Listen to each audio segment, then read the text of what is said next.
കോഴിക്കോട് മാവൂർ റോഡിൽ യുവാവിനെ കുത്തിക്കൊന്ന കേസിൽ രണ്ടാം പ്രതി നല്ലളം സ്വദേശി കെ വിപിൻ അറസ്റ്റിൽ. കൊല്ലം കരുനാഗപ്പള്ളി സ്വദേശി നജീബ്, നൌഷിദ എന്നിവർ നേരത്തെ അറസ്റ്റിലായിരുന്നു. കെ വി രാഹുൽ വിവരങ്ങളുമായി ചേർന്നു. രാഹുൽ, എവിടെ നിന്നാണ് പ്രതിയെ പിടികൂടിയത്, വിപിനെ പിടികൂടിയത്? ആര്യ, ഈ സംഭവത്തിന് പിന്നാലെ ഒളിവിൽ പോയ വിപിനെയാണ് നടക്കാവ് പോലീസ് പിടികൂടിയിട്ടുള്ളത്. കേസിലെ രണ്ടാം പ്രതിയാണ് വിപിൻ. വെള്ളിയാഴ്ച രാത്രിയാണ് കോഴിക്കോട് നഗരത്തെ നടുക്കിക്കൊണ്ട് ഇങ്ങനെ ഒരു കൊലപാതകം നടക്കുന്നത്.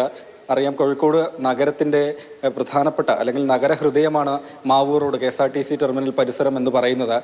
KSRTC ടെർമിനലിന് സമീപത്തുള്ള ബാറിന് മുൻപിൽ വെച്ചാണ് ഈ കത്തിക്കുത്ത് നടക്കുകയും ചെയ്യുന്നത്. നടുവട്ടം സ്വദേശിയായ ആദിൽ റോഷൻ 39 വയസ്സുകാരനാണ് കൊല്ലപ്പെട്ടത്.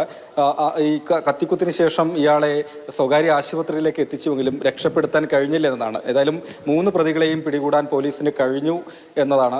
ഇന്ന് ഈ രണ്ടാം പ്രതിയെ കൂടി പിടികൂടിയിരിക്കുകയാണ്. കേസിലെ ഒന്നാം പ്രതി എന്നത് കൊല്ലം കരുനാഗപ്പള്ളി സ്വദേശിയായ നജീബാണ്. ഇയാളുടെ പങ്കാളിയായ നൌഷിദയാണ് മൂന്നാം പ്രതി. ഈ കേസ്, അതായത് ഈ കൊല്ലപ്പെട്ട ആൾ ആദിൽ റോഷനും ഈ കേസിലെ ഒന്നാം പ്രതിയായ നജീബും തമ്മിൽ സാമ്പത്തിക ഇടപാടുകൾ ഉണ്ടായിരുന്നു. അതായത് നജീബിന്റെ കയ്യിൽ നിന്ന് 10,000 രൂപ ആദിൽ റോഷൻ കടം വാങ്ങിയിരുന്നു. ഇത് പക്ഷെ തിരിച്ചു കൊടുത്തത് ഇതിന്റെ പകുതി മാത്രമാണ്.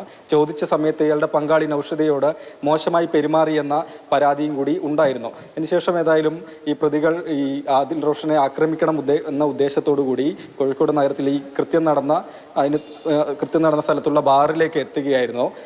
ഈ നജീബും വിപിനും ബാറിൽ വെച്ച് ആദ്യമേ മദ്യപിച്ചു. ആ സ്ഥലത്തേക്കാണ് ഈ കൊല്ലപ്പെട്ട ആദിൽ റോഷൻ എത്തുന്നത്. ഇവിടെ വെച്ച് ഇവർ തമ്മിൽ വാക്കുതർക്കമുണ്ടായി. നൌഷിദയോട് കത്തി കൊണ്ടുവരാൻ ആവശ്യപ്പെട്ടു. അങ്ങനെ നൌഷിദ വീട്ടിൽ നിന്ന് കത്തി കൊണ്ടുവന്ന് ആ കത്തി ഉപയോഗിച്ചുകൊണ്ടാണ് ആദിലിനെ കുത്തിക്കൊലപ്പെടുത്തുകയും ചെയ്തത്. അങ്ങനെ നജീബ് ഒന്നാം പ്രതി, ഇപ്പോൾ അറസ്റ്റിലായി വിപിൻ രണ്ടാം പ്രതി, നജീബിന്റെ പങ്കാളിയായ നൌഷിദ മൂന്നാം പ്രതി എന്നിവരാണ് നൌഷിദയാണ് മൂന്നാമത്തെ പ്രതിയും. ഇതിൽ 2 പ്രതികളെ നേരത്തെ തന്നെ കോടതിയിൽ ഹാജരാക്കി റിമാൻഡ് ചെയ്തിരുന്നു. വിപിനെ അല്പസമയത്തിനകം തന്നെ കോടതിയിൽ ഹാജരാക്കും.